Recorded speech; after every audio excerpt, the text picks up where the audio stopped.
Hi, welcome to Moo Moo Math. Today we're going to look at questions 5 through 8 on the Georgia Milestones Analytical Geometry EOCT review guide.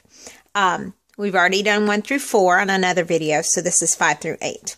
Okay, item 5. This diagram shows two ladders leaning against a building. Each ladder is leaning at an angle of 70 degrees. So you can see in the diagram, these are both 70 degrees from the ground up. The length of the short ladder is 8, so they've got that already labeled for us as 8. The base of the longer ladder is 5 feet further from the base of the building than the base of the short ladder, and again, they've got that labeled for us. So the 5 is only from the base of the ladder to the other ladder. And we have to figure out to the closest foot how long is the long ladder. So we're trying to find x, this distance right here. Okay, so what we need to do first, as you can see, we're really dealing with several things. We've got these two triangles, and notice they're similar to each other. Do you remember that term similar? So we have a large triangle similar to a smaller triangle. And so these two hypotenuses should be proportional to each other based on the length of this base. So if we can figure this length out right here, we can actually set up some proportions. So I'm going to just isolate the small triangle for a moment and try to find the base of this small triangle. Okay, so let's draw it over here. I've got 8 as my hypotenuse. I've got a 70-degree angle here, and I'm trying to find, and I'm going to call this y since I already have another value of x. Okay, so I need to know what ratio this is. So sine, cosine, and tangent are my three trig ratios. Opposite over hypotenuse, adjacent over hypotenuse, and opposite over adjacent are my three trig ratios. This one uses adjacent and hypotenuse, right? This side is adjacent to the angle, this side's the hypotenuse. So I'm going to use cosine. So the cosine of 70 degrees is equal to my adjacent, which is y, over my hypotenuse, which is 8. Now I'm going to grab my calculator, and they've actually given us these values in a chart, so if you didn't have a calculator, you could just multiply, but I've got one. So let me check my mode. I'm in degrees, which is good. So let's go back and use our calculator. The cosine of 70 times 8. Now why am I multiplying? Because I'm doing a cross product. Okay, if I cross multiply here, I get y is equal to 2.736, which is 2.74. Okay, so that is the length of this base over here, 2.74. Now I can set up proportions. I can set up my hypotenuse of my small triangle is 8, and the base of it is 2.74. Okay, now what is the base of my large triangle? It's not 5, it's 5 plus that 2.74 because I have to add that length on. So that's going to be 7.74. And then I don't know this hypotenuse, so that's x. Now I can set up a nice simple proportion.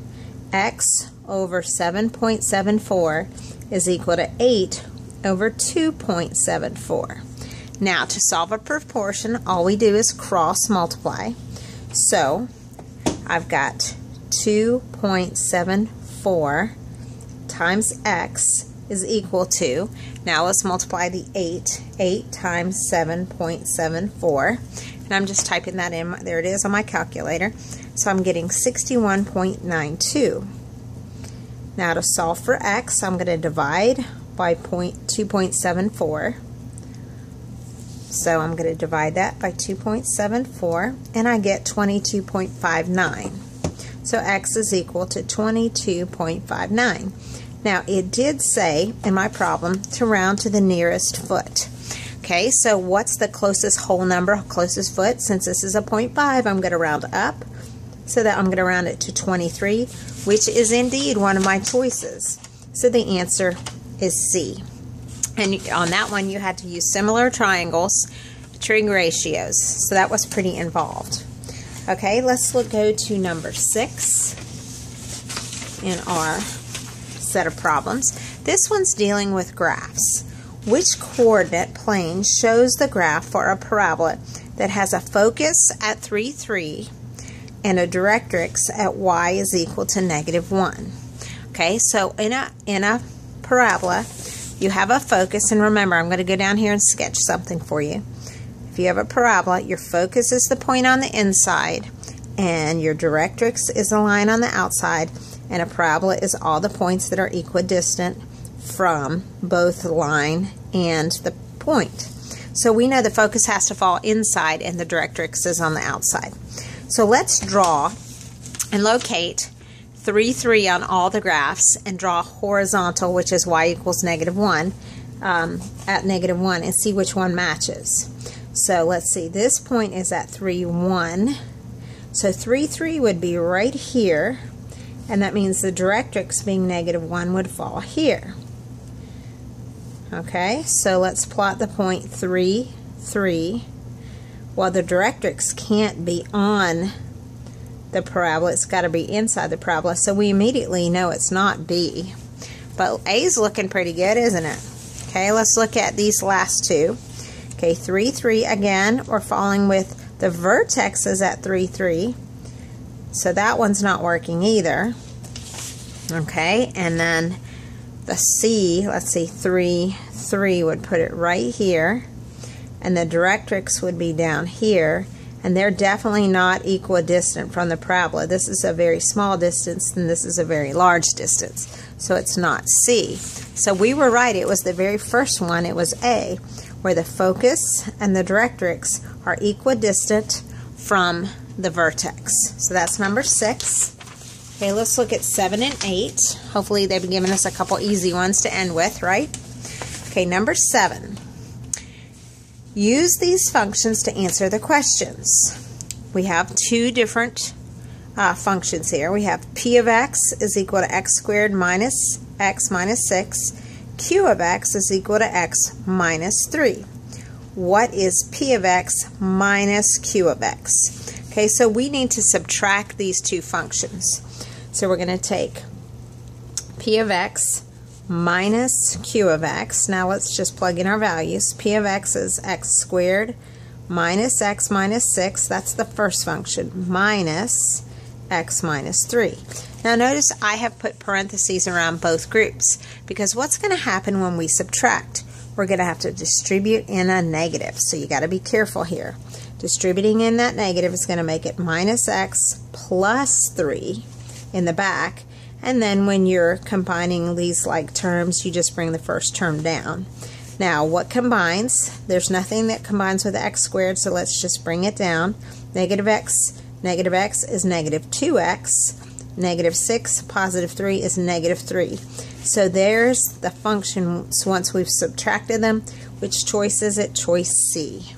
So the main thing on that is be careful to distribute that negative. And number 8.